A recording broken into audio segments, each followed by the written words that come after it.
이제 하나님의 말씀을 봉독해 드립니다. 오늘 우리에게 주시는 하나님의 말씀은 마태복음 5장 9절에 있는 말씀입니다. 마태복음 5장 9절입니다. 제가 찾으신 줄 알고 봉독해 드립니다.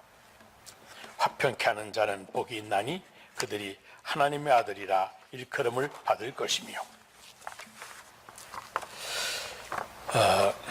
옛날 중국에 두 나라가 서로 싸우게 생겼는데, 이때 가만히 보니까 더 싸우다가는 두 나라가 다 망할 것 같은 상황이었습니다. 그 사실을 알고 있는 지혜로운 사람 하나가 저쪽 큰 나라에 가서 왕에게 이렇게 말했습니다. 제가 비유로 말하건대 당신네는 만울 같고 저쪽 나라는 조그마한 초승달 같은데 큰 나라가 그 조그만 나라를 쳐서 뭐 하려고 그럽니까? 그러자 왕이 그 말을 듣고 기분이 좋아가지고 그러면 그 조그만 나라 뭐 그만두지. 그리고 기분 좋게 생각을 해서 싸울 생각을 접었습니다. 그리고 이 지혜로운 사람이 또 이쪽 나라에 왔더니 이 작은 나라 왕이 아니 저 나라는 만월이고 우리는 초승달이라고 이 사람이 우리를 작다고 아주 무시한 것 아니야 그러면서 또 화를 내는 겁니다. 그래서 이 지혜로운 사람이 무슨 말씀이십니까? 만월은 이제부터는 점점 더 기울어질 것이고 초승달은 이제부터는 점점 더 커질 것이 아닙니까? 그러니까 내가 절대로 무시해서 하는 말이 아니지 않습니까? 하고 대답을 했습니다. 그러자 이 작은 나라 왕도 그거 맞는 말이구먼 하면서 기분 좋게 진정이 되었습니다. 그래서 안 싸우고 화해가 이루어졌습니다. 여러분, 말 한마디로 인해서 쉽게 화해가 이루어지기도 합니다. 그러나 세상 일이 다 그런 것은 아닙니다. 화해하는 일, 그렇게 쉽게 또 저절로 되는 법이 없습니다. 어쩌다가 한번 싸우기는 쉽습니다. 그러나 화해가 이루어지기는 참으로 어려운 것이 사실입니다. 원래 화해, 원래 평화라고 하는 이 말은 많은 희생을 요구하고 있는 말입니다. 예수님이 우리를 세상의 소금이다, 세상의 빛이다 그러셨는데, 여러분, 이것은 소금이 내가 형체를 녹여서 없어지는 그런 희생을 통하고, 또 빛이 빛을 발하기 위해서 내가 다 없어져야 하는 희생을 통해서 평화로운 세상을 만들라고 하는 가르침을 주신 것입니다. 오늘 성경 말씀에도 평화하게 하는 자는 복이 있다, 평화하게 하는 자는 복이 있다 그랬습니다. 화평, 평화라고 하는 말은 헬라어의 에이레네라고 하는 말인데, 이것을 히브리어로는 샬롬이라고 말을 합니다. 그런데 이 샬롬이라고 하는 히브리어 개념이 이게 성경이 말하고 있는 평화의 기본 개념입니다. 그러므로 이 샬롬이라고 하는 핵심은 하나님과의 관계, 그리고 하나님과의 관계와 나 자신 안에 있는 내적인 심령 상태를 의미하는 것입니다. 러시아의 작가 톨스토이는 여러분 아시는 것처럼 온갖 부귀 영화를 누리며 살던 귀족 출신이었습니다. 그러나 그는 그 인생의 참 만족을 얻지를 못했습니다. 또 그는 자기 작품을 통해서도 수많은 사람들에게 갈채를 받았습니다. 그러나 마음속에 죄에 대한 공포와 불안한 마음은 떨쳐버리지를 못했습니다. 그런데 하루는 길을 걸어가던 중에 순박한 농부를 만나게 되었는데, 그 시골 농부의 얼굴이 유난히도 평화로워 보였습니다. 톨스토이는 그 농부에게 다가가서 평화로운 삶의 비결이 무엇이냐고 물었습니다. 그랬더니 그 농부가 이렇게 대답을 합니다. 저는 하나님을 의지하고 살고 있기 때문입니다. 그래서 내 마음은 기쁨이 가득 차 있습니다. 이 말을 들은 톨스토이는 그날부터 진지하게 하나님을 생각하고 하나님을 찾기 시작했습니다. 결국 하나님이 그를 만나주셨고, 그 마음속에 있던 죄에 대한 두려움과 불안도 사라지게 됩니다. 그래서 그는 하나님과의 관계를 통해서 이 화평을 누리고 살았습니다.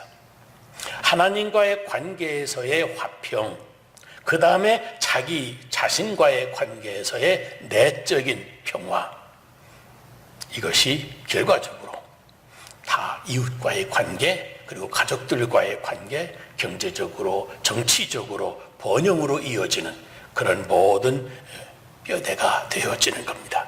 샬롬은 정의, 자유, 평등으로 모든 것들을 총체적으로 일컫는 말입니다마는 그 뿌리는 바로 하나님과의 바른 관계와 그리고 내 영적인 내적인 상태를 말하는 겁니다.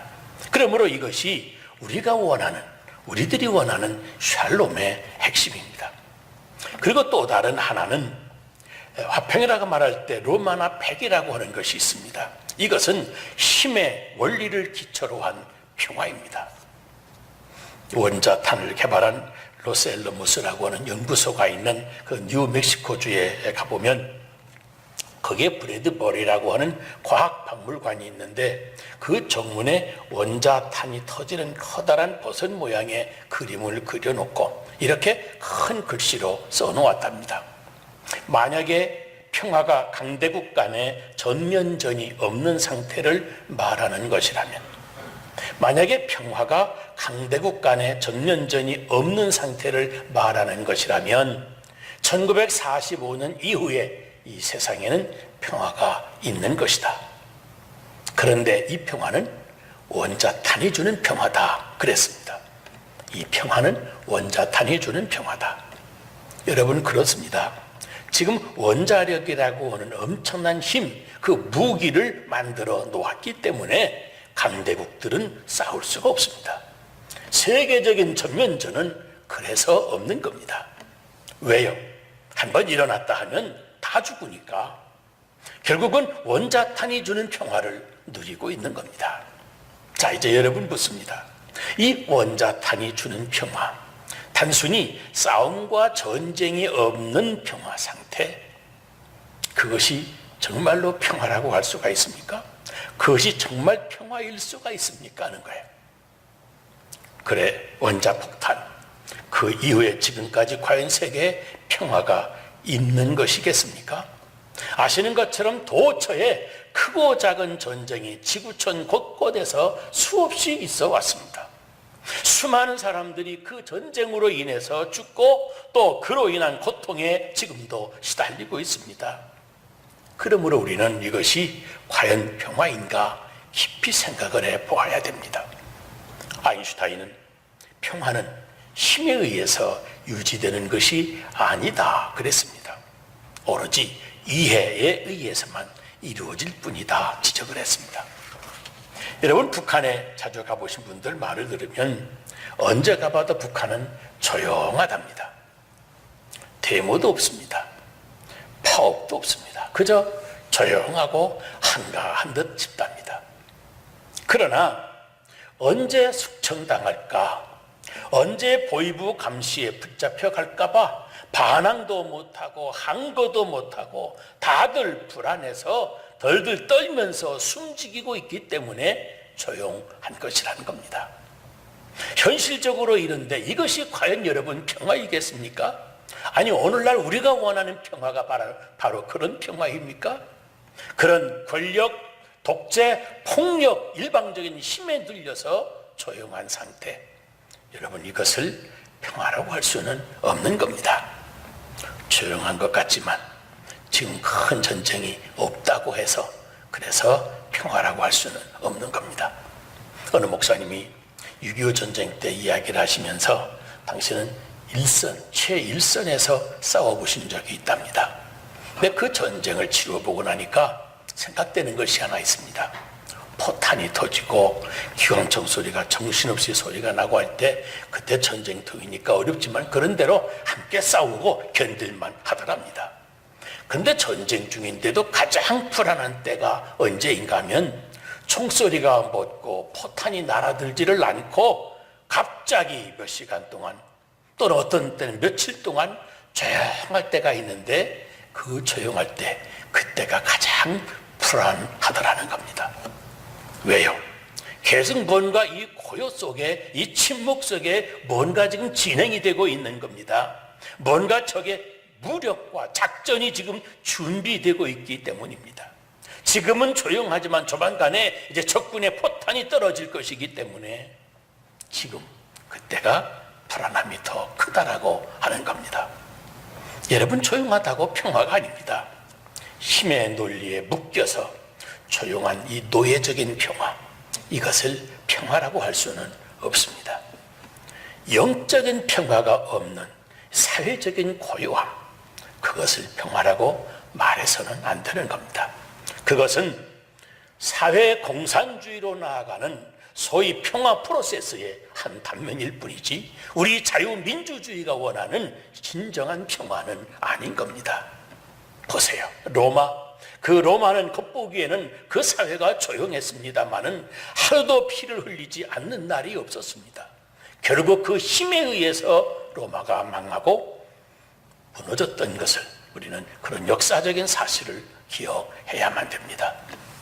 그러므로 이 폭주하는 정권의 힘에 인권과 자유의 신음소리조차 억압이 되어 있는 침묵이나 이 조용한 상태를 평화인 것처럼 판단해서는 안 됩니다. 그리고 여러분, 이 최후의 승리는 언제나 샬롬입니다. 평화입니다. 승리했다고 하는데 나만의 승리가 되어서는 안 되는 겁니다. 나와 너 함께 승리하는 것이 되어야 진정한 평화, 샬롬이 있기 때문에 그렇습니다. 그래서 윈루스는 결코 승리가 아니고 윈윈이 되어야 되는 겁니다. 내가 이기고 너도 이기고, 나도 기쁘고 너도 기쁘고, 이런 승리만이 우리에게 진짜 샬롬이 이루어지는 겁니다. 이걸 심리학적으로는 이렇게 말하기도 합니다. 이 최후의 승리라고 하는 평화는 3P에 의해서 이루어진다고 합니다. 첫째는 patience, 얼마나 참느냐 하는 겁니다. 얼마나 오랫동안 완전하게 참아낼 수가 있느냐. 시기하는 것, 질투하는 것, 경쟁하는 것, 그 많은 비난까지 잘 참고 끝까지 견뎌내는 그 인내, 거기에 승부가 걸려 있습니다. 또 하나는 practice입니다.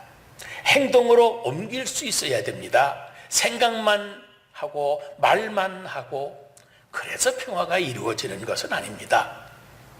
구체적인 행동으로 내가 실천할 수 있을 때 바로 그런 승리가 우리에게 오는 겁니다. 책상에 가만히 앉아 있어가지고 승리가 오는 것도 아닙니다. 구체화하는 능력으로 내가 실천할 수 있어야 됩니다. 또 하나는 피스입니다. 특히 마음의 평화, 내적인 평화입니다. 내가 무엇을 얼마나 많이 얻었던지, 내가 무엇이 얼마나 위대하게 되었던지 중요한 건 내 마음이 평안한 겁니다. 그리고 나도 평안하고 너도 평안하고 우리 모두가 다 함께 평안해야 되는 겁니다. 그것이 진정한 승리입니다. 누구 하나의 원망을 들어도 그건 진정한 평안일 수가 없습니다. 그래서 로마서 12장 18절에 보면 할 수 있거든 너희로서는 모든 사람으로 더불어 평화해라. 할 수 있는 대로 최선을 다해서 평화를 도모할 것이라고 하는 말입니다. 히브리서 12장 4절에는 모든 사람으로 더불어 평화하라 그랬습니다. 화평함과 거룩함을 쫓아라. 그것이 없이는 아무도 주를 보지 못하리라 했습니다. 그 평화, 이 평화가 없이는 주를 볼 수가 없다. 이게 무슨 말씀이겠습니까? 나는 아무리 성공했다고 해도 그것으로 하나님을 만날 수가 없고 모두가 평화할 수 있을 때 그때 비로소 우리의 기도가 응답이 된 것이라고 하는 말입니다. 마태복음 5장 24절에 보면 예수님이 이 문제에 대해서 결론을 이렇게 내려주십니다. 너희가 재물을 가지고 하나님 앞에 나아갈 때 누가 너에게 원망할 일이 생각이 나거든 재물을 제단 앞에 두고 돌아가서 먼저 화해하고 그리고 와서 재물을 드리라. 우리 예수님의 말씀입니다. 보세요. 우리가 하나님 앞에 예배를 드리고 하나님께 찬양을 하고 우리 하나님 앞에 기도도 하지만 그 누군가가 여러분을 원망하고 있다면 우리는 우리들의 기도는 응답되지 않는다는 말입니다. 되는 일이 없습니다. 절대로 그것이 복이 될 수가 없다고 하는 말입니다.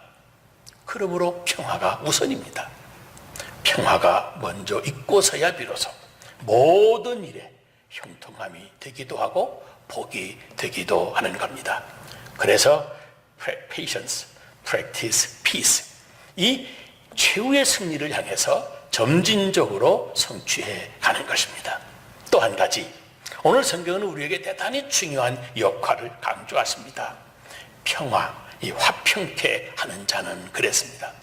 화평하게 하는 자.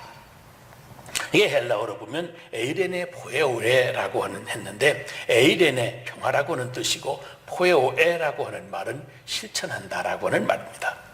이게 헬라어 원문대로 말을 하면 평화를 실천하는 사람, 평화를 실천하는 사람, 또 평화를 행하는 사람이라고 하는 뜻입니다.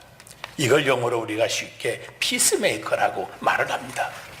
그런데 우리가 다 아는 것처럼 피스메이커는 내가 평화를 사랑하는 마음만 가지고 있어서는 안 됩니다. 평화를 기다리는 사람이라는 뜻도 아닙니다. 중요한 것은 화평을 스스로 실천해야 됩니다. 적극적으로 내가 화평을 만들어 가야 됩니다. 거기에 평화가 있다는 말입니다. 내 마음속에 먼저 화평이 있고 나와 이웃과의 관계에 참된 화평이 있어야, 그래야 참된 샬롬이 되기 때문입니다. 그런데 우리 사회는 서로 불화하고 불평하고 원망하고 시기 질투하는 사람들이 너무도 많습니다. 우리 사회는 이상하게도 화평하게 하는 사람보다도 원망하고 불평을 일삼고 싸움을 시작하는 트러블메이커가 참 많습니다. 사람을 불안하게 하고 고통스럽게 싸움을 일으키는 사람이, 그런 세력이 많다는 말입니다. 그러므로 화평하게 하는 자, 피스메이커가 참으로 절실한 세상입니다. 이런 때 주님이 화평하게 하는 자가 복이 있다 하시면서 하나님의 아들이라고 자부하는 우리 성도들의 사명이 그것이라고 일깨워 주시는 겁니다. 그런데 여러분, 화평하게 하는 피스메이커가 되려면 무엇보다도 먼저 내 자신이 내 마음을 비워야 됩니다. 내게 돌아오는 이권을 생각하고 있는 동안은 절대로 화평하게 하는 자가 될 수가 없습니다. 내 욕심도 버려야 되고 내 자존심도 꺾어야 됩니다. 그뿐만이 아닙니다. 내가 온유함 가운데 있어야 됩니다. 유순한 대답은 노를 쉬게 한다 그랬습니다. 저 사람이 저쪽에서 펄펄 뛰지만 나는 여전히 온유해야만 됩니다. 온유한 자만이 화평하게 할 수가 있습니다. 평화의 왕으로 오신 우리 예수님도 마음이 온유하고 겸손하다 그랬습니다. 또 하나는 긴 인내가 필요합니다. 조급하게 서둘러 가지고서는 불평, 불화만 일으킬 뿐입니다. 이 조급한 자는 화평하게 하는 이 피스메이커가 될 수가 없습니다. 때때로 우리는 빨리 화평을 만들려고 급하게 이리저리 뛰어다니지만 일은 점점 더 커갑니다. 기다리는 마음이 필요하고 또 관용하는 마음도 필요합니다. 그리고 중요한 것은 많은 사람을 포용할 수 있는 사랑, 이 사랑이 피스메이커의 필수 요건입니다. 때로는 값을 지불해야 될 때 그 값을 내가 대신 지불할 수도 있는 희생의 용기가 우리에게 있어야 됩니다. 내 편에서 먼저 이 중보적인 값을 지불할 때, 그럴 때 비로소 화평은 이루어질 수가 있기 때문입니다. 보세요. 출애굽기 32장에 보면 모세의 중보기도 내용이 나옵니다. 지금 이스라엘 백성이 그 우상을 섬기고 그 못된 짓을 하고 있는 이스라엘 백성들을 향해서 하나님이 진노하시면서 진멸하시겠다고 말씀하시는데, 모세가 이렇게 하나님께 기도를 드립니다. 하나님, 정이 그러시려거든 내 생명을 먼저 취해 주십시오. 나는 이 백성이 망하는 것을 보면서는 살 수가 없습니다. 그러자 하나님이 너와 내 가정은 내가 구원해 주겠다, 그렇게 말씀하십니다. 그러나 모세는 아닙니다. 내 생명을 바치겠습니다. 그러고 중부의 희생을 결단하고 나섭니다. 그래서 민족을 그 진노의 손에서 구해내는 것을 볼 수 있습니다. 사도행전 24장에도 보면 다윗도 중요한 중보의 역할을 감당합니다.